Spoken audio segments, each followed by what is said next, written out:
বন্যার প্রকোপ বৃদ্ধি পাচ্ছে। দেখেন, আমরা রাষ্ট্র সংস্কারের কাজে রয়েছি, যেখানে পার্শ্ববর্তী দেশ আমাদেরকে সহায়তা করার কথা, সেখানে তারা নানাবিধ বিভিন্ন আন্তর্জাতিক ষড়যন্ত্রে লিপ্ত হচ্ছে। আমরা পার্শ্ববর্তী দেশের প্রতি আহ্বান জানাবো, আপনারা যে আজকে ব্যারিকেডটি খুলে দিয়ে বাংলাদেশে পানি প্রবেশ করতে দিলেন, অন্যদিকে আমরা দেখেছি তিস্তাতে পানির সংকটে সেখানে চাষাবাদ করা যায় না। আমাদের যখন পানির প্রয়োজন আপনারা তখন পানি দিচ্ছেন না, আর যখন পানির প্রয়োজন নেই আপনারা বেড়িবাঁধগুলো খুলে দিয়ে বন্যায় বাংলাদেশের মানুষকে আপনারা সংকটের মধ্যে ফেলেন। সুতরাং যারা আন্তর্জাতিকভাবে বাংলাদেশের সংস্কারকে এবং পুনর্গঠনকে বাধা দিতে চায়, তারা আমরা ফেসিবাদের দূষর হিসেবে চিহ্নিত করতে চাই। আপনারা আপনাদের জায়গা থেকে মিডিয়া কর্মীদের মাধ্যমে বাংলাদেশের মানুষের প্রতি আহ্বান জানাবো, এই যে বন্যাক্রান্ত মানুষগুলো রয়েছে আপনারা সবাই তাদের পাশে দাঁড়ান। কারণ একটি রাষ্ট্র পুনর্গঠনের জন্য শুধুমাত্র অন্তর্বর্তীকালীন সব সিদ্ধান্তই একার পক্ষে সম্ভব নয়। আমরা আমাদের ব্যক্তি পর্যায় থেকে, গোষ্ঠী পর্যায় থেকে, সাংগঠনিকভাবে যারা বন্যাক্রান্ত হয়েছে তাদের পাশে দাঁড়ান। কারণ এই রাষ্ট্র পুনর্গঠনের কাজে আমাদের সমন্বিত উদ্যোগের মধ্যে দিয়ে তখনই আমাদের সম্ভব হবে যখন আমাদের সমন্বিত উদ্যোগগুলো দৃশ্যমান হবে। 5 আগস্টের পর কিন্তু বাজারগুলোতে দ্রব্যমূল্যের দাম কমে গিয়েছিল, কিন্তু আমরা দেখছি এখন আবার নতুন একটি রাজনৈতিক দলের আন্ডারে আবার সেই সিন্ডিকেটটি গড়ে উঠছে।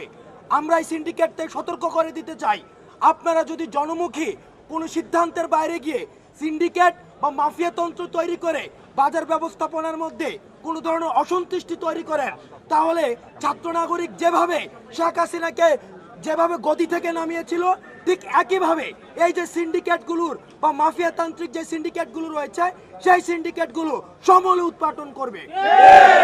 আমরা বাংলাদেশ বিনির্মাণের পথে রয়েছি, আমরা বাংলাদেশ সংস্কারের পথে রয়েছি। স্বাধীনতার 53 বছর পরে এসেও বাংলাদেশের দ্বিতীয় জন্ম এসে আপনারা যদি আমাদেরকে যথাযথ রাষ্ট্র পুনর্গঠনের সময় না দিয়ে গত 16 বছরের ব্যর্থতার দায়ভার আমাদের উপরে চাপিয়ে দিয়ে আপনারা এক ধরনের আমাদেরকে ব্ল্যাকমেইল করেন, তাহলে আমরা মনে করব আপনারা রাষ্ট্র পুনর্গঠনে আমাদেরকে সহায়তা না করে বরং আপনারা ষড়যন্ত্র করছেন। আপনারা আপনাদের জায়গা থেকে আমরা আহ্বান জানাবো সকল কর্তৃপক্ষে, সরকারি প্রতিষ্ঠান, বেসরকারি প্রতিষ্ঠান, সবাইকে আহ্বান করব এই অন্তর্বর্তীকালীন সরকারকে রাষ্ট্র সংস্কারে যথাযথ এবং পর্যাপ্ত সময় দিন। পর্যাপ্ত সময় দেওয়ার পরে আপনাদের যে দাবিগুলো রয়েছে সেগুলোকে আপনারা একাডেমিক অ্যাপ্রোচ করেন, আমরা সেই দাবিগুলো গিয়ে আমরা নিজেরা কথা বলবো। দুর্নীতির আখড়া হিসাবে পরিচিত, দ্বিতীয়ত দুর্নীতির আখড়া হিসাবে পরিচিত, আমি 2-3 দিন ধরে অবজার্ভ করছি এবং আমাদের কাছে রিপোর্ট এসেছে যে ভূমি অফিস, বিআরটিএ, ওয়াসা এবং অন্যান্য যে সরকারি প্রতিষ্ঠানগুলো রয়েছে, আমরা আপনাদেরকে আহ্বান জানাচ্ছি, আমরা আপনাদেরকে হুঁশিয়ার করার আগে আহ্বান জানাচ্ছি, এখনো সময় আছে, আপনারা লাইনে ফিরে আসুন এবং আপনারা জনকল্যাণের জন্য কাজ করুন।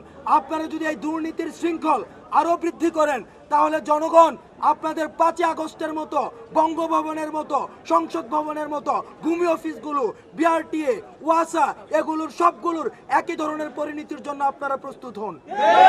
সুতরাং আমরা মনে করবো যে কাস্টমসে যারা রয়েছেন, ঘুষ খেয়ে কখনোই রাষ্ট্র সংস্কার করা যায় না। আপনারা রাষ্ট্র সংস্কারের সহযোগী হন। যদি আপনারা কোনো সরকারি প্রতিষ্ঠানে কেউ যদি ঘুষ খায়, তাহলে প্রথমেই আপনারা তাকে ঘুষি মারুন। এই ঘুষিটি একটি মেটাফরি করতে ব্যবহার হচ্ছে, অর্থাৎ তাকে সাথে সাথে প্রতিরোধ করুন। প্রতিরোধ করে বিদ্যমান আইন শৃঙ্খলা কাঠামোর মধ্যে যে বিচার ব্যবস্থা রয়েছে তাকে বিচারে সোপর্দ করুন। আর যারা চাকরি করছেন, আমরা আপনাদেরকে সতর্ক করে দিতে চাই, বিগত সরকারের সময় যে ধরনের শাস্তি হতো, মৃদু তিরস্কার অথবা ওএসডি, এগুলো কোনো শাস্তি নয়। আমরা নিশ্চিত করব এই অন্তর্বর্তীকালীন সরকার দৃষ্টান্তমূলক শাস্তি নিশ্চিত করবে, পদচ্যুত করা হবে। প্রয়োজনে বিদ্যমান যে আইনি কাঠামো রয়েছে এই আইনি কাঠামোর মধ্যে দৃষ্টান্তমূলক শাস্তির ব্যবস্থা করবে এবং যা করা প্রয়োজন তা করে এই যে ঘুষের যে বাণিজ্য রয়েছে, দুর্নীতির যে আখড়া রয়েছে, সেটিকে ছাত্র নাগরিক সমূলে উৎপাটন করবে। সর্বশেষ আমরা আজকে খবর পেয়েছি এবং এটি আমাদের বাংলাদেশের জন্য অত্যন্ত দুঃখজনক একটি বিষয়।